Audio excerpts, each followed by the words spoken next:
আমি আজকে Netaji indoor stadium থেকে মাননীয় মুখ্যমন্ত্রীকে বলছি, যদি আপনি রাজ্যের ভালো চান, নওশাদ সিদ্দিকীকে আগামী 6 মাসের জন্য অর্থ দপ্তরটা দিয়ে দিন।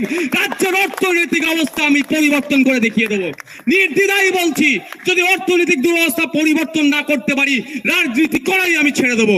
যেদিন দায়িত্ব দেবেন তার পরের দিন থেকেই সরকারি কর্মচারীদের কেন্দ্রীয় সমাহারের ডিএর ব্যবস্থা করে দেবো। মমতা ব্যানার্জি মহাশয়া বলেন, রাজ্যের অর্থনৈতিক অবস্থা তলানিতে, হসপিটালে বেড নাই কেন, ভাঙড়ে হসপিটালগুলোকে উন্নত মানের করার যখনই কথা বলি অর্থের দুরবস্থার কথা বলে, সরকারি কর্মচারীদের ডিএর কথা বললে অর্থের দুরবস্থার কথা বলে, স্বাস্থ্য কেন্দ্রের মান উন্নয়নের কথা বললে অর্থের দুরবস্থার কথা বলে, শিক্ষক নিয়োগের কথা বললে অর্থের দুরবস্থার কথা বলে। আমি আজকে নেতাজি ইন্ডোর স্টেডিয়াম থেকে মাননীয় মুখ্যমন্ত্রীকে বলছি, যদি আপনি রাজ্যের ভালো চান, নওশাদ সিদ্দিকীকে আগামী 6 মাসের জন্য অর্থ দপ্তরটা দিয়ে দিন। রাজ্যের অর্থনৈতিক অবস্থা আমি পরিবর্তন করে দেখিয়ে দেবো। নির্দ্বিধায় বলছি, যদি অর্থনৈতিক দুরবস্থা পরিবর্তন না করতে পারি, রাজনীতি করাই আমি ছেড়ে দেবো। যেদিন দায়িত্ব দেবেন তার পরের দিন থেকেই সরকারি কর্মচারীদের কেন্দ্রীয় সমাহারের ডিএর ব্যবস্থা করে দেবো। এবং যে কটা সমাজ কল্যাণমূলক প্রকল্প চলছে একটাও বন্ধ হবে না, সবটাই চালাবো। তাই বলছি, মমতা ব্যানার্জি যদি সদিচ্ছা থাকে, নওশাদ সিদ্দিকীর হাতে রাজ্যের অর্থ দপ্তরটা মাত্র 6 মাসের জন্য তুলে দিক, যে হয় কি হয় না দেখিয়ে দেবো। আমাদের রাজ্যের সম্পত্তি আছে, দেশের অনেক সম্পত্তি আছে, চুরি হয়ে যাচ্ছে। এই মমতা ব্যানার্জি তার ভাইপোদের নেতৃত্বে সম্পত্তিগুলো চুরি হয়ে যাচ্ছে। চুরি আটকালেই শিক্ষা কেন্দ্রের যেমন মান উন্নয়ন হবে, চক ডাস্টার যেমন পৌঁছে যাবে, হসপিটালে বেডও পৌঁছাবে, নতুন নতুন চাকরি হবে এবং সরকারি কর্মচারীদের কেন্দ্রীয় সমাহারে ডিওর ব্যবস্থা করা যাবে। আমি আবারও চ্যালেঞ্জ করছি, মমতা ব্যানার্জি মহাশয় যদি রাজ্যের ভালো চান, সরকারি কর্মচারীদের ভালো চান, আমার জনসাধারণ ভালো চান, শিক্ষা, স্বাস্থ্য, কর্মসংস্থান, এক কথায় বাংলার অর্থনৈতিক, বাংলার জনগণের আর্থসামাজিক মান উন্নয়ন চাই, আগামী 6 মাসের জন্য আমার হাতে অর্থ দপ্তর তুলে দিয়ে এই অর্থনৈতিক চাকা আমূল পরিবর্তন করে দেখিয়ে দেবো।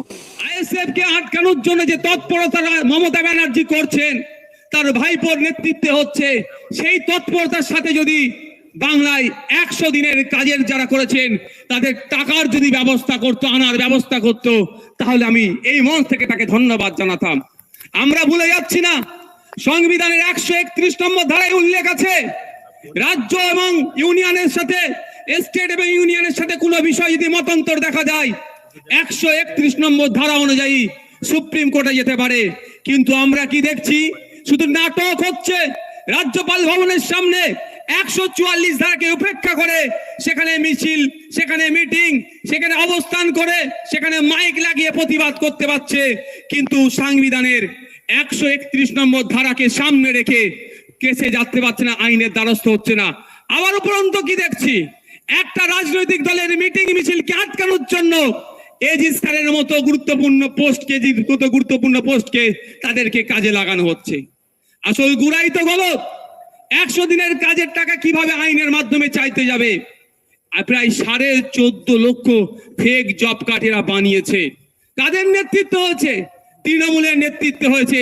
তখন যাদের নেতৃত্বে বানিয়েছে তাদেরকে হয়তো তিহার জেলে রাখতে পারে, সেই জন্য এরা জনমানুষের শুধু নাটক ছাড়া আর কিছু করছে না। তাই বন্ধুগণ, জবাব আমাদেরকে যোগ্য জবাব সময়ে দিতে হবে এবং গণতান্ত্রিক প্রক্রিয়াতে দিতে হবে। কারণ আমাদের দলে ওই তুই বোম বাঁধিস, যে অধ্যাপিকাকে জগ ছুঁড়ে মারে তাদের প্রশ্রয় নয়। আমাদের দল ছোট হতে পারে, আমাদের দলের কর্মী সমর্থকদের প্রতি এই ভরসা, আমাদের আস্থা আছে যে আমরা গণতন্ত্রকে মান্যতা দিই, গণতান্ত্রিক প্রক্রিয়াতে এর যোগ্য জবাব আগামী দিনে দেব আমরা। আজকে বড় বড় কথা বলছেন মাননীয়া, তিনি ভালো করে জানেন কোন সময় পর্যন্ত গিয়ে চা বাগানে চা পাতা তুলতে হয়, তারপরে গেলে একটা নির্দিষ্ট টাইমের পরে গেলে চা পাতা তুললে সেখানে আইনত অপরাধ হয়ে যাবে বা রীতির বাইরে হয়ে যাবে। 2টো পাতা একটা কুড়ি তুলতে হয়, তিনি এটা ভালো করে জানেন। কিন্তু ওই চা বাগানের শ্রমিকদের এখনো পর্যন্ত মিনিমাম ওয়েজেস নিয়ে 2015-16 থেকে 2024 হচ্ছে, প্রায় 22 থেকে 23 বার মিটিং হয়ে যাওয়ার পরেও অপদার্থ মমতা ব্যানার্জির নেতৃত্বে সরকার এখনো চা শ্রমিকদের মিনিমাম ওয়েজেসটা ঠিক করতে পারলো না। কি সরকার চলছে? এটা সার্কাস চলছে। আমি মাননীয় লেবার ডিপার্টমেন্টের মিনিস্টারকে প্রশ্ন করেছিলাম, আমাদের রাজ্য থেকে ভিন্ন রাজ্যে কাজে গিয়েছে, এই ধরনের শ্রমিকের সংখ্যা কত? মাননীয় মন্ত্রী বলেছিলেন আমার এখন জানা নাই, আমাকে লিখিত উত্তর দেবে।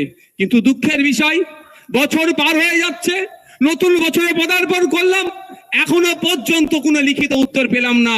আমার তো মনে হয় এই ডেটাটুকু পর্যন্ত মমতা ব্যানার্জির শাসনামলে অপদস্থ মন্ত্রীর কাছে হয়তো নাই, এরা দপ্তর চালাচ্ছে। এই প্রশ্নগুলো যখন করি, যখন উত্তর দিতে পারে না, তখন বিধানসভার মধ্যে মুখ চাওয়াচাই করে আইএসএফ তথা সংযুক্ত মোর্চার একটা বিধায়ক যখন কৃষিমন্ত্রীকে প্রশ্ন করে, আপনারা তো বলছেন কৃষকের 3 গুণ আয় বেড়েছে, কিন্তু আজকের ডেটে পশ্চিম বাংলার একটা কৃষক পরিবার পিছু মাসিক গড় আয় কত, সে উত্তর দিতে পারছেন না, একে অপরের মুখ চাওয়াচাই করছে।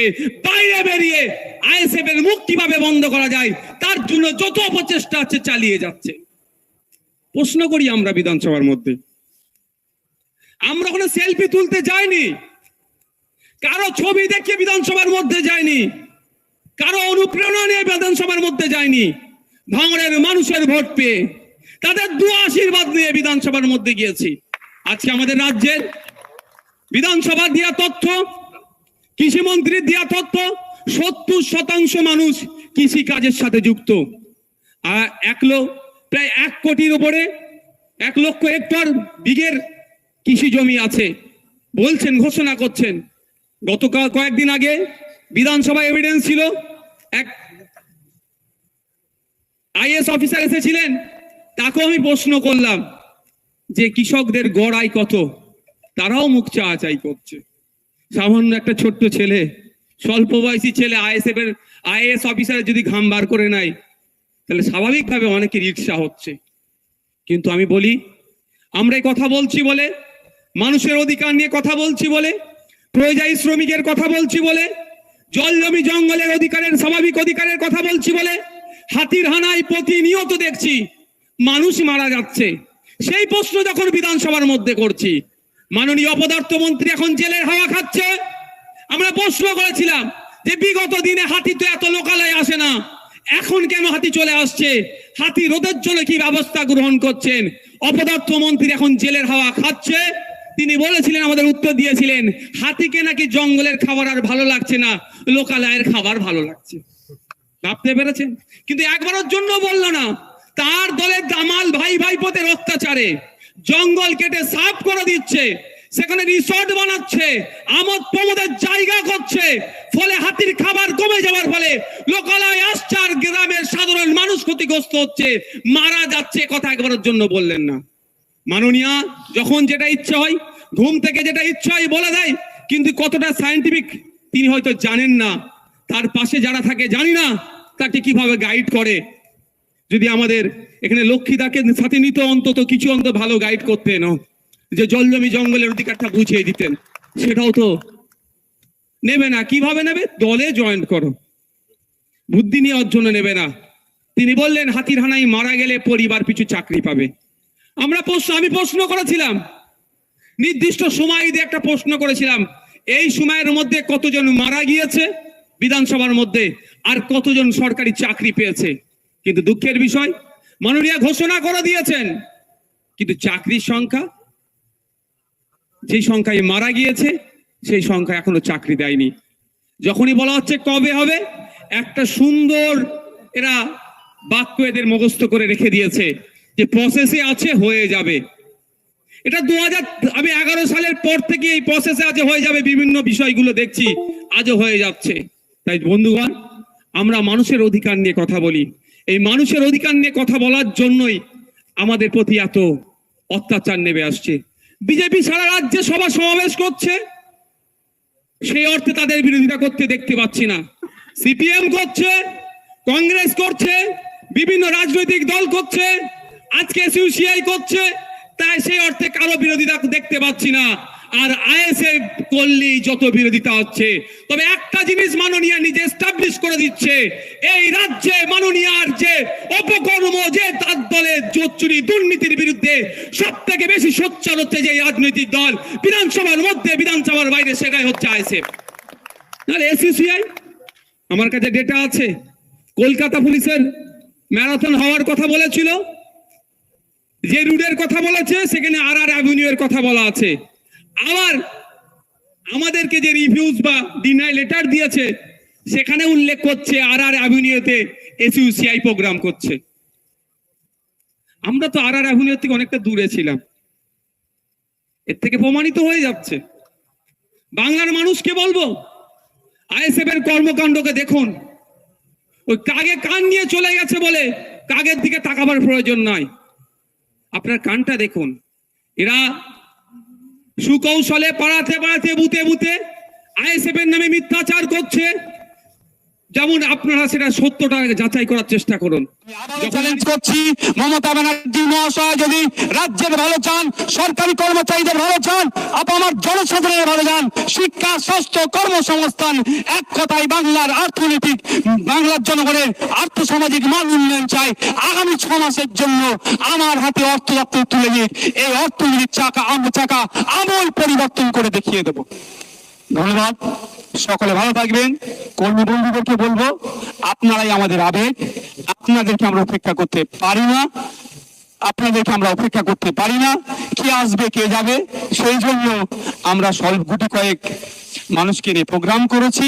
আইএসএফ এর চিন্তা ভাবনা যেমন কোর্টের জুরিদের কাছে উজ্জ্বল থাকবে, বাংলার জনমানুষের কাছে উজ্জ্বল থাকবে। সকলে ভালো থাকবেন। আবারও আমাদের দলের প্রাণ পুরুষ পিজাদা আব্বাস সিদ্দিকী ভাইজানকে আমরা ধন্যবাদ জানাই যে তার চিন্তা ভাবনার মাধ্যমে আমাদেরকে যে প্ল্যাটফর্ম তুলে দিয়েছে, আমরা বঞ্চিত নিপীড়িত মানুষের কণ্ঠ হয়ে বলতে পারছি।